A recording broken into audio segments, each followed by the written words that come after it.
Good afternoon, everybody, and today is such a wonderful day. I've seen some blue jays, I've seen some cardinals outside, and some robins, some sparrows. Since it's so beautiful, I thought I would bring our daily story to you from outside. I hope everybody's enjoying the weather outside. I know I am. So let's get started. Today's story is going to be a selection from the story Matilda by Roald Dahl. All right, let's begin. Matilda was a little late in starting school. Most children begin primary school at 5 or even just before. But Matilda's parents, who weren't very concerned one way or the other about their daughter's education, had forgotten to make proper arrangements in advance. She was 5.5 when she entered school for the first time. The village school for younger children was a bleak brick building called Cruncham Hall Primary School. It had about 250 pupils aged from 5 to just under 12 years old. The head teacher, the boss, the supreme commander of this establishment was the formidable middle-aged lady whose name was Miss Trunchbull. Naturally, Matilda put in the bottom class, where there were 18 other small boys and girls about the same age as her. The teacher, called Miss Honey, their teacher was called Miss Honey, and she could not have been more than 23 or 24. She had a lovely pale oval Madonna face with blue eyes, and her hair was light brown. Her body was so slim and fragile, one got the feeling that if she fell over, she would smash into 1,000 pieces, just like a porcelain figure. Miss Jennifer Honey was a mild and quiet person who never raised her voice and was seldom seen to smile. But there is no doubt she possessed that rare gift for being adored by every small child under her care. She seemed to understand totally the bewilderment and fear that so often overwhelms young children, who, for the first time in their lives, are herded into classrooms and told to obey orders. Some curious warmth that was almost tangible shone out of Miss Honey's face when she spoke to a confused and homesick newcomer to the class. Miss Trunchbull, the headmistress, was something else altogether. She was a gigantic terror, a fierce, tyrannical monster who frightened the life out of the pupils and teachers alike. There was an aura of menace about her, even at a distance, and when she came up close to you, you could almost feel the dangerous heat radiating from her as a hot rod of metal. When she marched, Miss Trunchbull never walked. She always marched like a stormtrooper, with long strides and arms a-swinging. When she marched along the corridor, you could actually hear her snorting as she went. And if a group of children happened to be in her path, she plowed right through them like a tank, with small people bouncing off her left and right. Thank goodness we don't meet many people like her in this world, although they do exist, and all of us are likely to come across at least one of them in a lifetime. If you ever do, you should behave as if you would if you meet an enraged rhinoceros in the bush. Climb up the nearest tree and stay there until it has gone away. This woman, in all her eccentricities and in her appearance, is almost impossible to describe. But I shall make some attempt to do so later on. Let us leave her for a moment and go back to Matilda on her first day in Miss Honey's class. After the usual busyness of going through all the names of the children, Miss Honey handed out a brand new exercise book to each pupil. "You have all brought your own pencils, I hope," she said. "Yes, Miss Honey," they chanted. "Good. Now, this is the very first day of school for each one of you. It is the beginning of at least 11 long years of schooling that all of you are going to have to go through, and 6 of those years will be spent right here at Cruncham Hall, where, as you know, your headmistress is Miss Trunchbull. Let me, for your own good, tell you something about Miss Trunchbull. She insists upon strict discipline throughout the school, and if you take my advice, you will do your very best to behave yourselves in her presence. Never argue with her, never answer her back. Always do as she says. If you get on the wrong side of Miss Trunchbull, she can liquidize you like a carrot in a kitchen blender.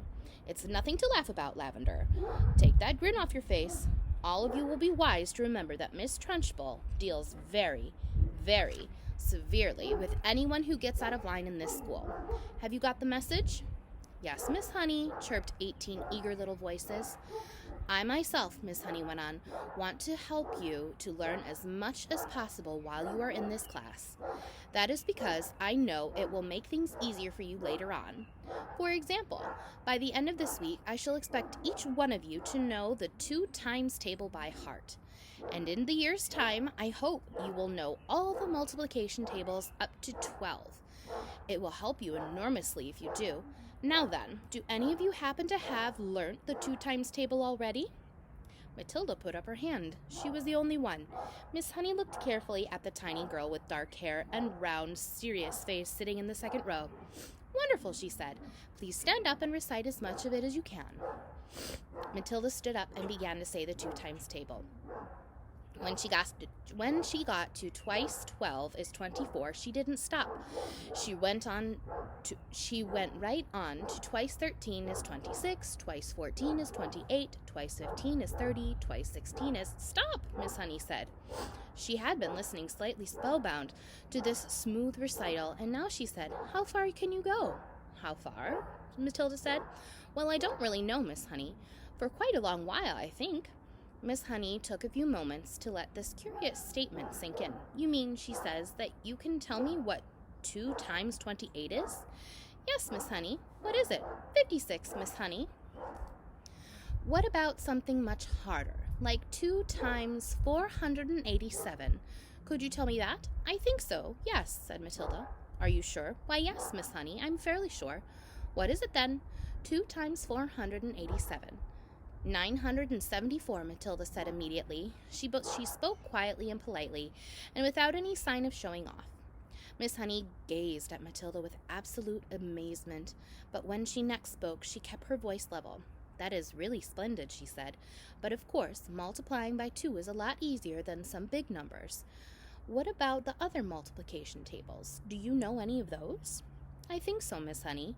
I think I do. Which ones, Matilda? How far have you got? I don't quite know, Matilda said. I don't know what you mean. What I mean is, do you, for instance, know the 3 times table? Yes, Miss Honey. And the 4 times? Yes, Miss Honey. Well, how many do you know, Matilda? Do you know all the way up to 12 times table? Yes, Miss Honey. What are 12 sevens? 84, Matilda said. Miss Honey paused and leaned back in her chair behind the plain table that stood in the middle of the floor in front of the class. She was considerably shaken by this exchange, but took care not to show it. She had never come across a 5-year-old before, or indeed a 10-year-old who could multiply with such facility. I hope the rest of you are listening to this, she said to the class. Matilda is a very lucky girl. She has wonderful parents who already taught her to multiply lots of numbers. Was it your mother, Matilda, who taught you? No, Miss Honey, it wasn't. You must have a great father, then. He must be a brilliant teacher. No, Miss Honey, Matilda said quietly. My father did not teach me. You mean you taught yourself? I don't quite know, Matilda said truthfully. It's just that I don't find it very difficult to multiply one number by another. Miss Honey took a deep breath and let it out slowly. She looked again at the small girl with bright eyes standing beside her desk, so sensible and solemn. You say you don't find it difficult to multiply one number by another, Miss Honey said. Could you try to explain that a little bit? Oh dear, Matilda said. I'm not really sure. Miss Honey waited. The class was silent, all listening. For instance, Miss Honey, if I asked you to multiply 14 by 19. No, that's too difficult. It's 256, Matilda said softly. Miss Honey stared at her. Then she picked up a pencil and quickly worked out the sum on a piece of paper. What did you say it was? She said, looking up. 266, Matilda said. Miss Honey put down her pencil and removed her spectacles and began to polish the lenses with a piece of tissue. The class remained silent, watching her and waiting for her what was coming next. Matilda was still standing up beside her desk. Now tell me, Matilda, Miss Honey said, still polishing. Try to tell me exactly what goes on inside your head when you get multiplication like that to do. You obviously have to work it out in some way, but you seem able to arrive at the answer almost instantly. Take the one you've just done. 14 multiplied by 19. I simply put the 14 down in my head and multiply it by 19, Matilda said. I'm afraid I don't know how else to explain it. I've always said to myself that if a little pocket calculator can do it, why shouldn't I? Why not indeed, Miss Honey said. The human brain is an amazing thing. I think it's a lot better than a lump of metal, Matilda said. That's all a calculator is. How right you are, Miss Honey said. Pocket calculators are not allowed in this school anyway. Miss Honey was feeling quite quivery. There was no doubt in her mind that she had met a truly extraordinary mathematical brain, and words like child genius and prodigy went flitting through her head.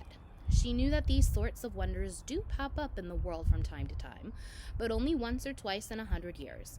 After all, Mozart was only 5 when he started composing for the piano, and look what happened to him. It's not fair, Lavender said. How can she do it and we can't?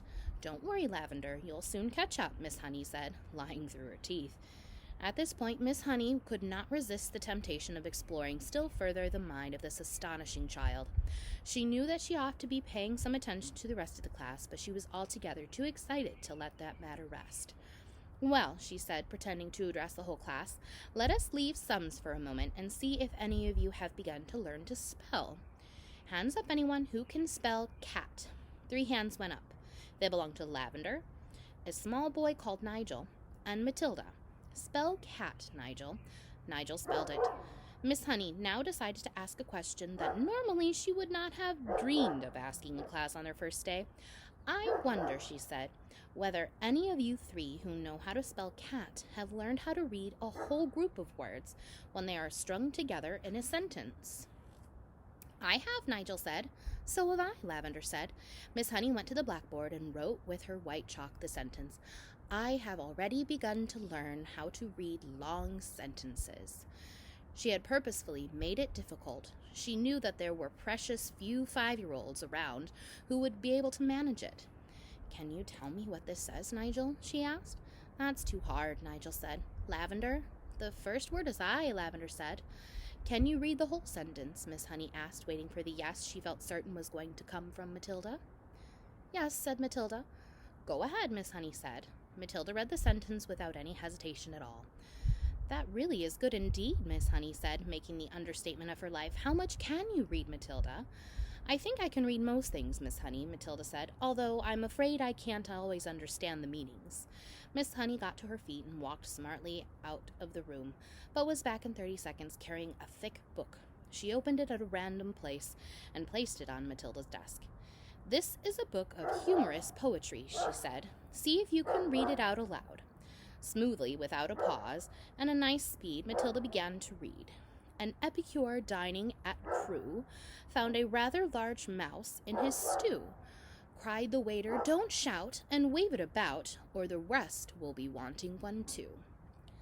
Several children saw the funny side of the rhyme and laughed. Miss Honey said, Do you know what an epicure is, Matilda? It is someone who is dainty with his eating, Matilda said. That is correct, Miss Honey said. And do you happen to know what that particular type of poetry is called? It's called a limerick, Matilda said. That's a lovely one. It's so funny. It is a famous one, Miss Honey said, picking up the book and returning to her table in the front of the class. A witty limerick is very hard to write, she added. They look easy, but they most certainly are not. I know, Matilda said. I've tried quite a few times, but mine are never any good. You have you? Miss Honey said, more startled than ever. Well, Matilda, I would very much like to hear one of these limericks you say you have written. Could you try to remember one for us? Well, Matilda said hesitantly, I've actually been trying to make one up about you, Miss Honey, while I've been sitting here. About me, Miss Honey cried. Well, I've certainly got to hear that one, haven't we? I don't think I want to say it, Miss Honey. Please tell it, Miss Honey said. I promise I won't mind. I think you will, Miss Honey, because I have to use your first name to make things rhyme, and that's why I don't want to say it. How do you know my first name? Miss Honey asked. I've heard another teacher calling you by it just before we came in, Matilda said. She called you Jenny. I insist upon hearing this limerick, Miss Honey said, smiling one of her rare smiles. Stand up and recite it. Reluctantly, Matilda stood up very slowly, very nervously. She recited the limerick. The thing we all ask about Jenny is, surely there cannot be many young girls in this place with so lovely face. The answer to that is, not many. The whole of Miss Honey's pale and pleasant face brushed a brilliant scarlet. Then, once again, she smiled. It was a much broader one this time, a smile of pure pleasure. Why, thank you, Matilda, she said, still smiling. Although it is not true, it is really a very good limerick. Oh dear, I must try to remember that one. From the third row of desks, Lavender said, It's good. I like it. It's true as well, a small boy called Rupert said. Of course it's true. Nigel said already the whole class had begun to warm towards Miss Honey, although as yet she had hardly taken any notice of any of them except Matilda. Who taught you to read, Matilda? Miss Honey asked. I just sort of taught myself, Miss Honey. And have you read any books at all by yourself? Any children's books, I mean? I've read all the ones that are in the public library in the High Street, Miss Honey. And did you like them? I liked some of them very much indeed, Matilda said. But I thought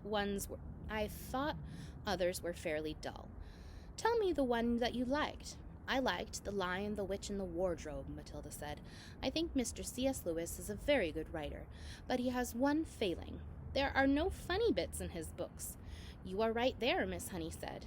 There aren't many funny bits in Mr. Tolkien's either, Matilda said. Do you think that all children's books ought to have funny bits in them? Miss Honey asked. I do, Matilda said. Children are not so serious as grown-ups, and they love to laugh. Miss Honey was astounded by the wisdom of this tiny girl. She said, And what are you going to do now that you've read all the children's books? I'm going to read other books, Matilda said. I borrow them from the library. Miss Phelps is very kind to me. She helps me choose them. Miss Honey was leaning far forward over her work table and gazing in wonder at the child. She had completely forgotten about the rest of her class. What other books? She murmured. I'm very fond of Mr. Charles Dickens, Matilda said. He makes me laugh a lot, especially Mr. Pickwick. At that moment, the bell in the corridor sounded for the end of class. Well, thank you for joining me today. I hope you enjoyed that short little part of Matilda. I'll see if I can try to get more of the book and maybe we can read more of Matilda. Other than that, I hope you guys enjoy this beautiful day. The sun's shining, the trees are in bloom, the birds are singing, and some dogs are barking. But other than that, have a wonderful, wonderful day. Bye.